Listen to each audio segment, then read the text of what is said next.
നഹ്മദുഹു വനുസല്ലി അലാ റസൂലിഹിൽ കരീം. അമ്മാ ബഅദ്. സൗദിയിൽ അന്ത്യദിനത്തിന്റെ അടയാളങ്ങൾ കണ്ടു തുടങ്ങി. പരിശുദ്ധ ഹദീസുകളുടെ വെളിച്ചത്തിൽ പ്രസിദ്ധരായ ഉലമാക്കൾ ഗവേഷണം ചെയ്യുകയാണ്. അറേബ്യൻ ഭൂമി കൃഷിയിടങ്ങളാലും നദികളാലും പുൽത്തകടുകളാലും പച്ചപ്പ് നിറഞ്ഞ അവസ്ഥകളാലും ആയിത്തീരുന്ന രംഗമാണ് ഇന്ന് കണ്ടുകൊണ്ടിരിക്കുന്നത്. അള്ളാഹുവിൻ്റെ റസൂൽ സല്ലല്ലാഹു അലൈഹി വസല്ലം അരുൾ ചെയ്ത ഒരു വചനം, ലാ തഖൂമുസ്സാഅ ഹത്താ തഊദ അർളുൽ അറബി മുറൂജൻ വ അൻഹാറ ഔ കമാ ഖാല നബി. അല്ലാഹു അക്ബർ. ഇന്ന് അറേബ്യൻ ഭൂമിയിൽ റസൂലുള്ളാഹി സ്വല്ലല്ലാഹു അലൈഹി വസല്ലമയുടെ ഈ വചനത്തിൻ്റെ നേർക്കാഴ്ചകളാണ് നമുക്ക് കാണാൻ കഴിയുന്നത്.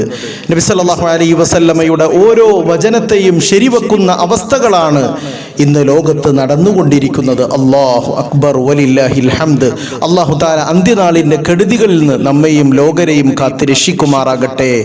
അല്ലാഹുമ്മ ഹ്ദിലി ഉമ്മത്തി മുഹമ്മദിൻ സല്ലല്ലാഹു അലൈഹി വസല്ലം ആമീൻ ബിറഹ്മതിക യാ അർഹമർ റഹീമീൻ.